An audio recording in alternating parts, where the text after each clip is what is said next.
Hello and welcome to Caesar's Snack Sandwich. Today I'm going to take a look at F-Bomb or bomb swap. At the first glance, this looks like a pretty simple project here with not a lot going on. It's basically a deflationary taxing token that every time you move it, it burns a little bit. However, there's a lot going on here when you look at all the integrations and all the different movements that this token can have.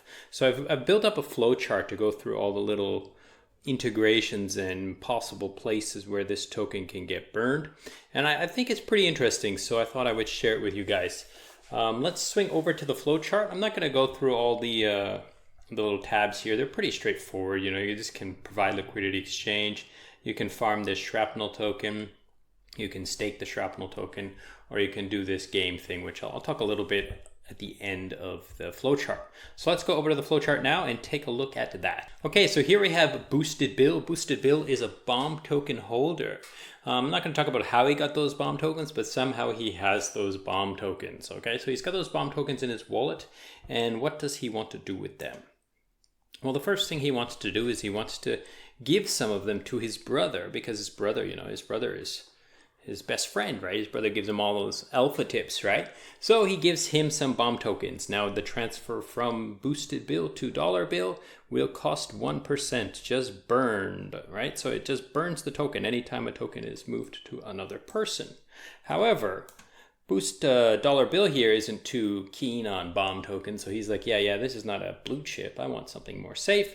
So he goes over to Bomb Swap and he sells his bomb for Phantom. But on the way, while he's sending the bomb swap, the bomb token to the LP, another 1% is burned.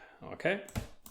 Now, here comes Fiery Dev, right? This developer here. He's got some bomb and he's got some phantom, and someone has to provide liquidity to bomb swap. So let's say Fiery Dev here did it, and so he would provide some phantom and he would provide some bomb, and then some bomb would be burned, because that's what happens when you move from your wallet to the liquidity pool. So some bomb burned. Now he stakes these LPs on bomb swap, and there's no burning there because it's an LP token moving address. So he stakes it and he earns some shrapnel tokens, and the shrapnel tokens he can claim anytime he wants or however frequent he feels. Okay. Now, what can he do with these shrapnel tokens? Is he can lock those shrapnel tokens, or stake them, or lock them, or whatever you want to call them, and he will get the locking contract will get the trading fees from the liquidity pools on Bomb Swap. But there are a whole bunch of liquidity pools on Bomb Swap with the bomb token and other tokens, right? So those trading fees, when they come out of that liquidity pool and go to the staking contract, 1% will get burned. And then he will come along once in a while and be like, hey, I have a pro rata share of those bombs, so I'm going to claim them. And when he claims them, another 1% will get burned. Okay. Now, I'm not sure if all of the other tokens, like let's say there are some trading fees in Phantom in this case, I'm not sure if the contracts are using that Phantom to buy the bomb before they put into the staking contract. And if so, there's another burn, right? So I didn't draw it here, but there is a possibility of another burn as well in that case. Now, next step here, we have, let's say he wants to withdraw his liquidity. He doesn't want to do this anymore. So he unstakes from the farm. Now he has the liquidity pool tokens in his wallet. And then he withdraws his liquidity as Phantom and Bomb tokens. Now the Phantom tokens will come to him, but the Bomb tokens will come to him, and 1% will get burned. Okay. Next, there are other liquidity pools on other exchanges, like the Bomb Creator token liquidity pool on Solidly. There's a whole bunch on Solidly as well. So again, when he supplies liquidity to those pools, then he burns 1% of the bomb as well. Now here comes Caesar. Caesar has a whole bunch of creator tokens, and he's looking to get out. He's looking to dump on his DAO. So what does he do? He sells those creator tokens for bomb tokens. The bomb tokens come out of the liquidity pool, and guess what? You guessed it, 1% gets burned. Now, the price of BOM on Solidly is now different than the price of BOM on BOMSwap because Caesar made a trade. So in come the bots, the arbitrage bots. They see this price action difference. They do their math and they realize at a time, sometime, they can use their Phantom that they hold. Let's say they hold Phantom. They can use that Phantom to buy some creator token on Spirit Swap. They can take that creator token through the LP here to buy the BOM token. And then they will get that BOM token in their wallet and they would, of course, pay 1% tax. Then they need to sell that BOM back to Phantom to get back to their, you know, their home token, whatever this token might be. And then they will, of course, have to send it to this trading platform as well, or this liquidity pool, and burn another 1%.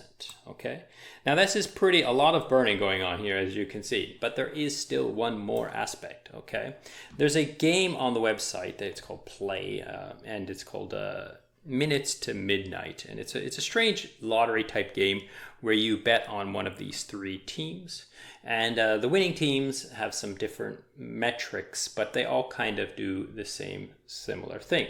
So Dollar Bill here Boosted Bill has some BOM tokens and he wants to play this game, so he would stick his BOM into the betting contract, right? And of course that's a transfer, so burn one, right?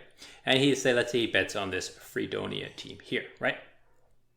And then we have Dollar Bill. Dollar Bill has Phantom, remember, but he decides he wants to play this as well. So what does he do? He sends he trades his Phantom for BOM on BOMSwap, gets BOM, burns 1%, and sticks it into here and burns another 1%. So as you can see, more trading, more contracts. Now, at the end of this game, when the time sequence finishes, then the winner is decided, and these BOMs are given to different players. Okay, so some of the BOM is just carried over to the next game. Now, each team has different perimeters, and there's a chart inside the docs that looks like this. Now, this chart will kind of show you, if you go through it carefully, you will see that like each team has different percentages that of doing the same thing. Okay, so some of those BOMs will go to the winner, whichever winners choose the team that wins, right? So there's a 1% burn, so going to maybe his wins, so 1% gets burned. Or maybe it goes down to Dollar Bill, and Dollar Bill's winnings get burned by 1%. And then another factor is going to the next week. Now, I don't think the next week has any burning because I don't think there's a contract changing. I think it just sits in a contract waiting, but I'm not sure. There could be a burn on this mechanism as well. And then there is also the amount of BOM that is given to the dev team, but I don't think the dev team gets every time a cent to their wallet, but they might. So there is a cent to the dev team tax. And then there is the final down to the shrapnel staker. So of course, this is going to be sent to the staking reward contract, and 1% gets burned. So as you can see from this mechanism, like, it's a pretty simple token. It just you transfer it, it burns. But like when you integrate this into a lot of different places and a lot of different things, then you can get a whole lot of burning. And I think there's something like 16 or 18% of the starting supply has already been burned. So I'm not saying I'm bullish on this token. I'm not saying you should go out and buy this token and hodl it and hodl it and hodl it, or even participate in any of these opportunities. But, you know, it's kind of interesting to see how they are putting to use this burnability of this token to the max and really trying to burn this token down to a tiny supply. And then, you know, what people do say, you know, as supply diminishes, price goes up as long as demand stays constant. Okay, so that's pretty much it for this video. Thank you so much for watching, and goodbye.